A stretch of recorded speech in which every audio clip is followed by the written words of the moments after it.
Við ætlum að halda áfram að taka stöðuna á Vopnafirði. Það er komið að íþróttum og til mín í setti er komið Víglund, stjórnarmann Einherja. Velkomin. Já, þakka þér kærlega fyrir. Staðan á Einherja, svona í stuttumáli, hver er hún þessa dagana? Staðan er nokkuð góð. Við vorum að skipta um stjórn og ég er ný stjórnarmaður í henni. Fráfarandi stjórn er öll farin út og komin ný stjórn í staðinn. Og vil ég nú bara byrja að þakka fráfarandi stjórn fyrir frábærlega velunni störf.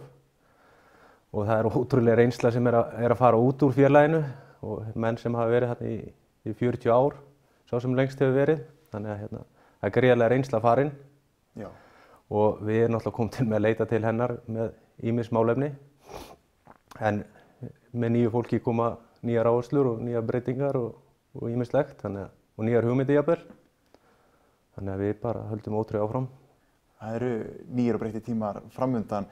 Hvaða nýju áherslur, ef við getum talað um einhverjar, eru hjá ykkur? Svo sem kannski ekki stórar áherslur þannig, en það eru auðvitað breyttir tímar. Við erum að fara að fá vallarhús sem gjörbreytir allri umgjörð í félaginu upp á vallarstæði. Þannig að það náttúrulega breytir öllu og vonandi fáum við strandblagsvöll og ýmislegt fleira sem breytir umgjörðinni fyrir okkur. Það er nú alþekkt þarna, já bara altalað hvað það er öflugt starf hjá Einherja og þegar meistaraflokkur er að spila og jafnvel yngri flokkar þá er mætingin gríðarlega góð. Já, við erum með mjög öflug yngri flokka og við erum með yngri flokkastarf í bæði fótbolta og blaki. Ég held að séu kringum 60 krakkar hjá okkur í fótboltanum og 35 í blakinu og þannig að það er mjög öflugt yngri flokkastarf og við erum ótrúlega stolt af því. Og við til dæmis erum að fara að tefla fram liði í 3. flokki kvenna í 11 manna bolta sem magnað á svona litlum stað og þar má alveg nefna það að þar voru 3 stelpur til dæmis valdar á úrtaksæfingar í U15 núna og fóru síðustu helgi þannig að sem ótrúlegur árangur. Það er virkilega magnað. Það er það. En meistaraflokkarnir, hvernig staðan þar? Staðan á meistaraflokkunum þannig að við erum í viðræðum fyrir þjálfara í meistaraflokk karla og það bara langt að við komin og vonandi getum við bara tilkynnt það á næstu dögum. Og kvennamegin erum við svona ekki alveg búin að gefa upp von og þó við höfum dregið liðið úr keppni að við erum í viðræðum við Sindra að tefla fram sameiginlegu liði ef það er hægt. Nú er það svolítið langt á milli staðana samt Vopnafjarðar og Hafnar. Hvernig kemur þetta til með að ganga heldurðu? Þetta leysist alltaf held ég. Þetta náttúrulega snýst líka svolítið það hjá okkur að reyna að finna verkefni fyrir það stelpur sem á staðnum því það eins og ég sagði stutt í 3. flokkslið okkar og við viljum reyna að halda þessu svona þangað til þær koma og taka við. Já, efnilegur á leiðinni. Já, það er það og mikilvægt að reyna að halda þeim sem fyrir eru því þessar ungu stelpur þurfum náttúrulega á reynslu að halda þegar þær koma upp þannig að það er mikilvægt að halda þeim stelpum á tánum sem á staðnum.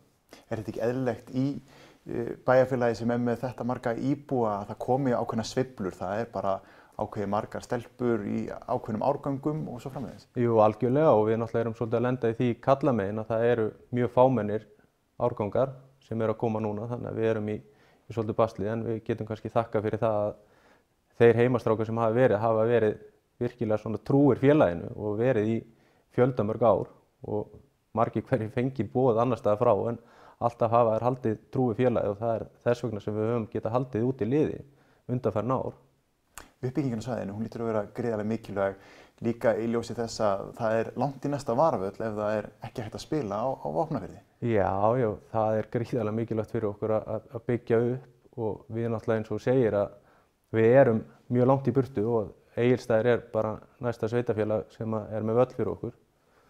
Þannig að það er gríðarlega ferðakostnaður og við held ég getum verið ótrúlega stolt af samfélaginu því það er nú þeirra vegna sem við getum haldið út í íþróttafélaginu.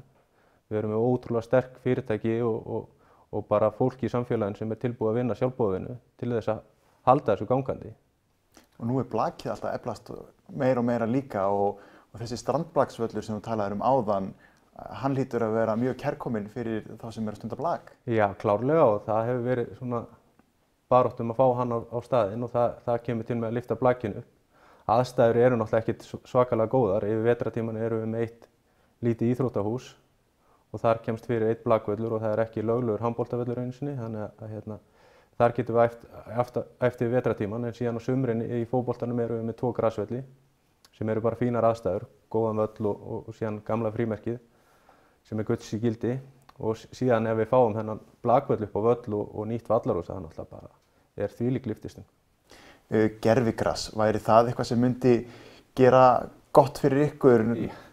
Bara ég held að það gerir gott fyrir alla svona í vetratíman að fá gervigras, og vonandi í framtíðinni verður það raunin, en það er náttúrulega kostnaðarsamt og við náttúrulega erum að fara í eina mjög kostnaðarsama, með vallarhúsið, að það kostar sinn pening, þannig að við byrjum á því og vonandi í framhaldinu getum við fengið gervigrasvöll. Eitt skref í einu. Eitt skref í einu. Þessi þriðji flokkur sem þú talar hann er náttúrulega afrakstur líka því að það er gríðarlega mikið og sterkt yngri flokkastarf unnið hjá Einherja.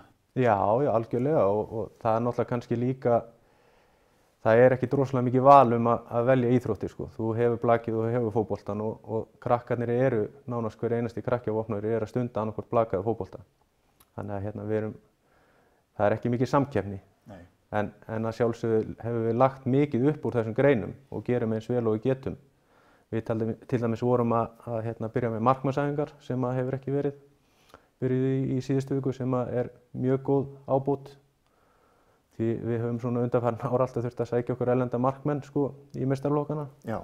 Síðan er svona uppi hugmyndum að hefja styrktaræfingar fyrir 7. til 10. bekk og framhaldsskóladeild undir leiðsögn íþróttakennara. Það er svona, við erum alltaf að reyna að bæta við og reyna að vera samkeppnishæf við þá sem í kringum okkur, þó að aðstæðan kannski aðeins öðruvísi og aðeins erfiðari, þá reynum við að gera eins vel og við getum úr því sem við höfum.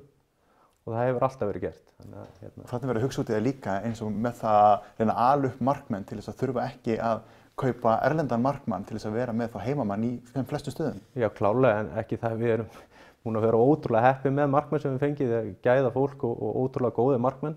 Og til dæmis sá sem er að sjá markmannsþjálfun er sá sem hefur verið í meistaraflokknum í síðustu 3 ár. Og algjör gæðapiltur.